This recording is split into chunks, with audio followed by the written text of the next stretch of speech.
The entire world is watching as Travis Kelce's life has transformed into a delicate balancing act.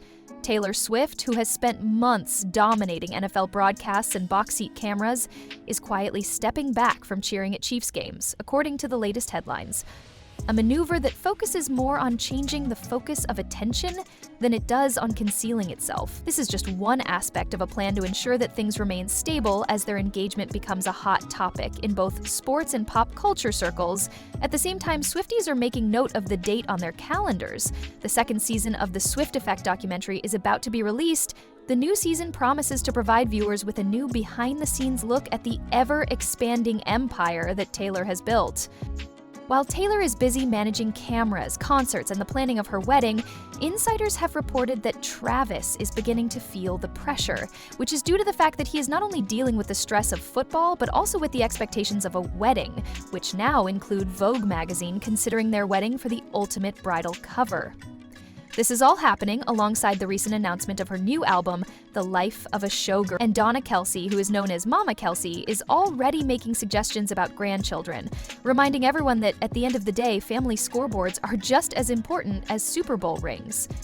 He's just a vibe booster in everyone's life that he's in. He's like a human exclamation point. Like, he's like when you take a picture on your phone and you put you push the enhance color button. In the meantime, the Kelce brothers are maintaining their A-list reputation in the podcasting world. New Heights has been turned into a popular destination for Hollywood royalty by Jason and Travis. Benicio del Toro and Leonardo DiCaprio took a seat opposite the brothers this week and engaged in conversation with them. The atmosphere is more like two guys having a blast, nerding out with the people they look up to, than like aggressive journalism. Leo, in a fleeting moment of humility, let it be known that it was his first podcast, which made the brothers feel like children on Christmas morning. His team, however, later clarified that he had only meant that it was the first stop on the press tour. That is the energy that keeps New Heights at the top of the list. Somehow, Travis's self-deprecating jokes about their own lack of professionalism attract even more celebrities. During the course of her career, Taylor Swift surpassed their view records, amassing a total of 500 million views. The show has evolved into a combination of ESPN, Hollywood Boulevard, and viral internet content, thanks to appearances made by Shaq, Schwarzenegger, and Will Ferrell, among others. Jason, who is always looking for ways to come out on top, presented their most recent visitors with the kind of gravitas that could get him a job in the World Wrestling Entertainment, WWE. 4 Golden Globes, 2 Academy Awards, and nearly $14 billion in box office revenue are just a few of the accomplishments that are listed alongside their iconic roles in films that range from Inception and Titanic to Sicario and Traffic. Leo and Del Toro were completely engrossed in the energy, and they referred to it as something that was worthy of the Hall of Fame. The teaser for the episode showcased Leo's ability to multitask as an Oscar winner in a casual manner. To ensure that every word is heard, headphones are positioned halfway on the ears. Travis is there to encourage them and to remind everyone that their podcast is the place in the world of sports that is the least serious and the most enjoyable. In addition, there is history to consider. That summer, Travis and Leo celebrated together in Los Angeles, sneaking out of an upscale establishment at 1:30 in the morning with Tristan Tom, a narrative that offers a glimpse into the nightlife that the majority of fans can only imagine experiencing. However, regardless of how important the guests are, the current situation is that Taylor Swift is withdrawing from the spotlight of the Kansas City Chiefs. Following a fourth-quarter collapse against the Eagles, some people began to point fingers at Taylor's presence, as if her well-known red lipstick could somehow intercept a pass. The change in strategy was brought about as a consequence of the backlash. Taylor is refraining from making regular appearances on game day. This is not due to concerns about safety. Rather, it is to safeguard her peace of mind and her relationship. Taylor, who once transformed Arrowhead into her own personal stage, is now foregoing these appearances, a course of action that has been agreed upon by both parties. The cameras that once adored her now scan the stands, but they are unable to find her. Some fans are convinced that she has attended in disguise, but they have not been able to prove this. She is worthy of receiving an Academy Award for her stealth, if this is indeed an accurate statement. The change is fundamentally about providing quiet support rather than concealing oneself. Travis is completely focused on making another run for the Super Bowl, so he does not need post-game conferences to turn into question and answer sessions about his tailoring.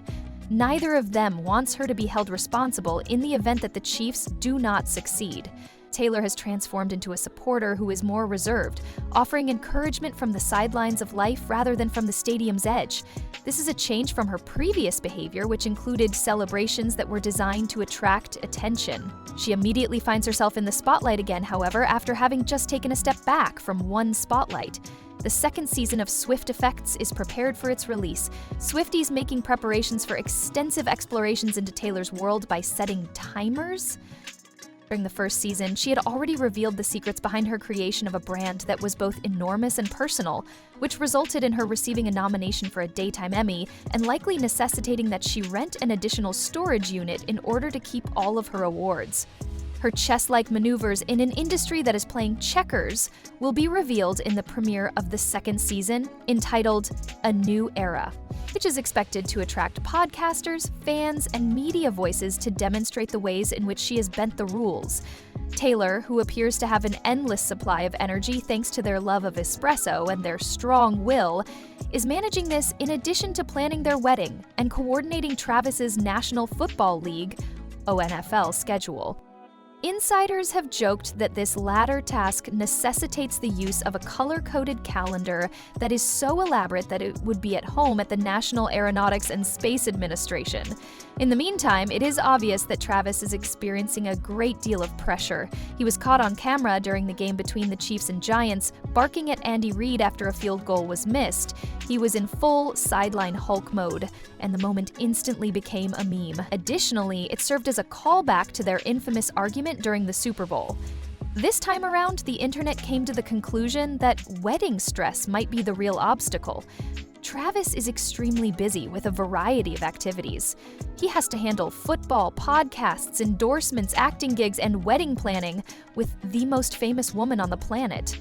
The statistics that he put up during that game, 26 yards and 4 catches, were more reminiscent of a backup player than the star tight end that he typically is. Every single action is scrutinized, not only by defenses, but also by the media from all over the world. Those who are in the know are curious as to whether or not September is already stressful. What happens when the time comes for tuxedo fittings and rehearsal dinners? The actual 2-minute drill may consist of saying "I do" without dropping the ring. And if he is already feeling the pressure of that, just imagine the amount of pressure he will be under when Vogue comes around, desperate to have their wedding as the next big cover story. Taylor has been granted creative freedom, complete control over the editorial content, and even shopping sprees with designers that she likes, all for the sake of the magazine having the honor of capturing the nuptials. The stakes, the bride, the groom, a Super Bowl champion, a global pop icon, a dress that is so beautiful that it might cause the internet to crash, and a mansion in Rhode Island. It is the last-ditch effort of the publishing industry. However, Taylor, who went to the extreme measure of re-recording her entire music catalog in order to prove a point, does not require Vogue's assistance. Swifties would consume it more quickly than Ticketmaster servers could crash if she were to either post the pictures on Instagram or stream a wedding special with footage from a drone and additional commentary. That is the source of Taylor's power. She has control over the narrative, regardless of whether she decides to go with the glossy magazine or her own feed. Regardless of what happens, the entire world is watching. Donna Kelce is campaigning for grandchildren, whereas Vogue is campaigning for wedding selections. On a recent podcast, Jason Kelce revealed that their mom has always favored Travis until Jason started having kids, 4 now, and suddenly Mama's scoreboard shifted. Travis is being criticized due to the fact that he still does not have any children. There have even been instances where Donna was seen reposting comedic videos about Taylor's sore uterus, only to remove them from her page shortly thereafter. However, the internet was able to take screenshots of these posts before she took them down, and they deemed this to be the ultimate example of behavior of a mother-in-law. So, when do you plan to start having children? Is a question that even the most famous pop star in the world cannot escape. As this saga continues, you can receive updates on the craziest developments by subscribing. Donna's confession that she favors one child over the others leads to an increase in tension in the Kelce household. The person who delivers the most grandbabies will be the one who is ranked highest.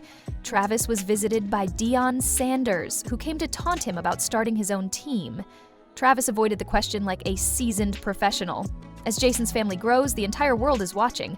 Travis is relegated to the sidelines when it comes to parenting, as Donna's scoreboard keeps track of everything. Thus far, there have been no touchdowns. The competition doesn't only take place on the field, it also takes place at home.